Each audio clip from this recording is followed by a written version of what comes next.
Pakistan's 2025 to 26 federal budget marks a big moment, one that could shape the country's economic future for years to come.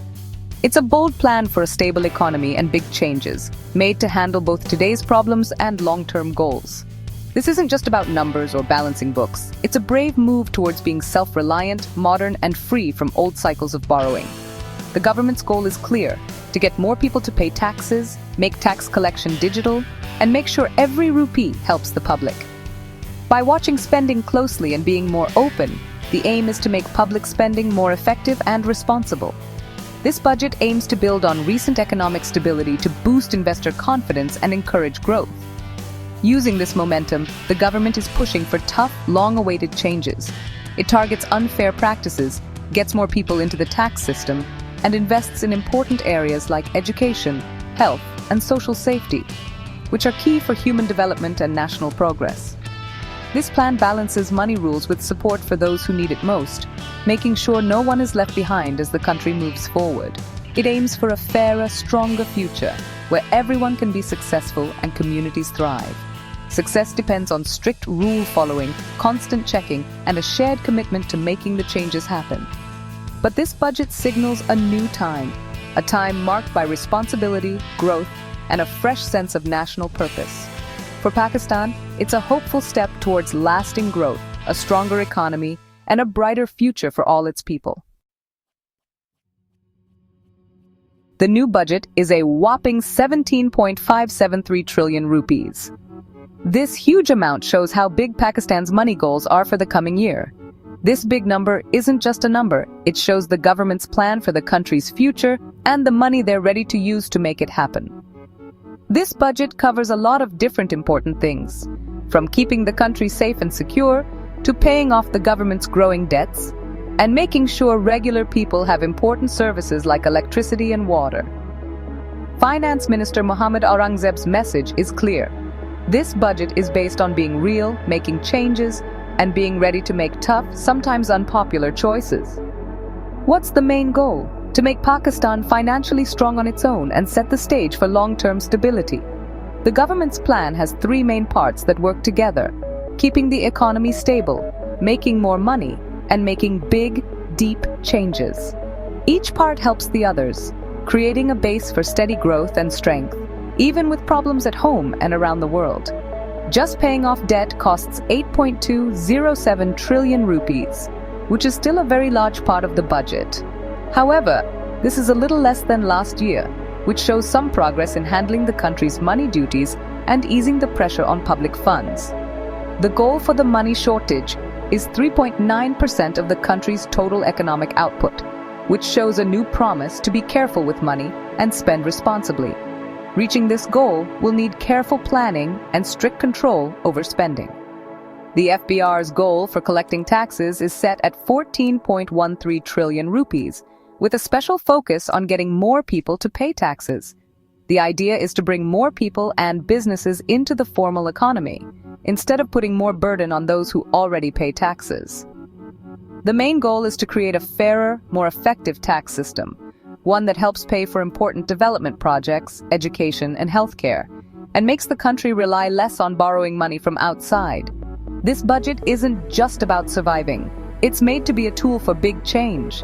It's about building a stronger, more independent Pakistan, where growth includes everyone and opportunities are available to all.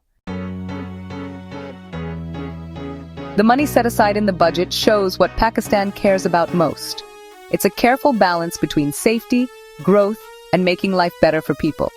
Every rupee spent shows what they want to do, shaping the country's future. 2.55 trillion rupees are set aside for defense. This helps keep the country safe and stable in a challenging area. This money supports the armed forces, border security, and ongoing efforts to keep Pakistan safe and modern. Development got a big boost. 1.4 trillion rupees for the public sector development program. This money will help build important things like new roads, dams, and power plants. These are all key for economic growth and having enough energy. Big projects like the Karachi-Balochistan Highway and the Sukur-Hyderabad motorway will improve connections, open up faraway areas, and create thousands of new jobs. This will help close the gaps between different regions.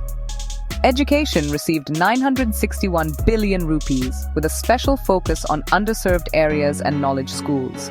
This investment aims to empower the next generation, improve literacy, and make sure every child has access to good education. 722 billion rupees are set aside for health. This supports better facilities, new equipment, and big projects like the Jinnah Medical Complex. The goal is to provide affordable, good-quality healthcare for all citizens, especially in rural and remote areas. The social safety net has grown, with the Benazir Income Support Program increasing by 21% to 716 billion rupees, reaching 10 million families. This increase will help more vulnerable households deal with rising costs and economic uncertainty. These investments aim to build a skilled, healthy workforce, protect those who are vulnerable, and create opportunities for young people and women so no one is left behind. The government's plan is about growth for everyone. It makes sure that progress and good times reach every part of the country and benefit all citizens, no matter where they come from. This budget is about building strong foundations for long-term prosperity, stability, and a brighter future for generations to come. A big goal of the budget is to use digital tools to make taxes better, so the system is fairer, clearer, and works better. The FBR, Federal Board of Revenue, is changing to digital ways, using AI for checks, e-invoicing all over the country, and faceless customs to stop corruption. E-invoicing will help keep track of money moves, which will fix problems and bring in more money. New plans include an 18% sales tax on digital goods and services and a carbon tax on fuel. Both are steps towards getting more money and helping the environment. The aim is to raise the tax to GDP ratio to 14%, which is what other countries do. Making it easy to file and telling people about taxes will help more people follow the rules and make the tax system bigger. This digital change is key to building a modern and fair tax system. For the average Pakistani, this budget brings both relief and new pressures. Income tax rates have been lowered for the middle class, and salaries and pensions for government employees have been increased, offering some relief. A new tax has been placed on high-income pensioners, making the system fairer. New taxes like the carbon levy and broader sales tax will increase prices, adding to short-term inflation pressure. Subsidies 1.19 trillion rupees help keep energy costs in check, but they burden the government's finances. The government will need to gradually reduce subsidies without putting too much burden on citizens. It's a delicate balancing act. The real impact will depend on controlling inflation and making sure the new rules are put into practice well. For most people, the challenge is how to balance the benefits of relief with the rising cost of living. The budget sets some big goals, like a GDP growth rate of 4.2%. This includes good growth in farming, industry, and services. The inflation target is set at 7.5%, to protect people's buying power and economic stability. There's a plan for a primary surplus of 2.4% of GDP, which will help Pakistan start to lower its debt. The long-term goal is to get the debt to GDP ratio below 70%, so resources can be freed up for development. Making the external account stronger is key, growing exports, especially in IT, and attracting foreign investment. Selling off government-owned businesses is on the agenda to make them work better and bring in money.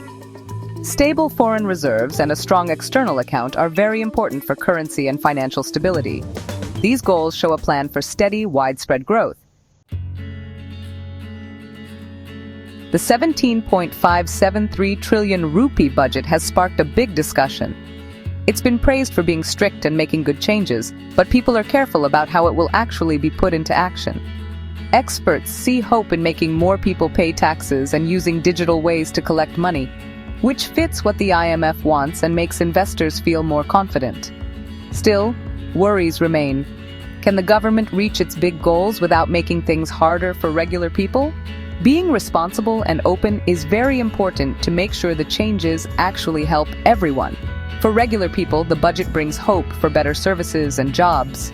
But rising prices are still a real concern.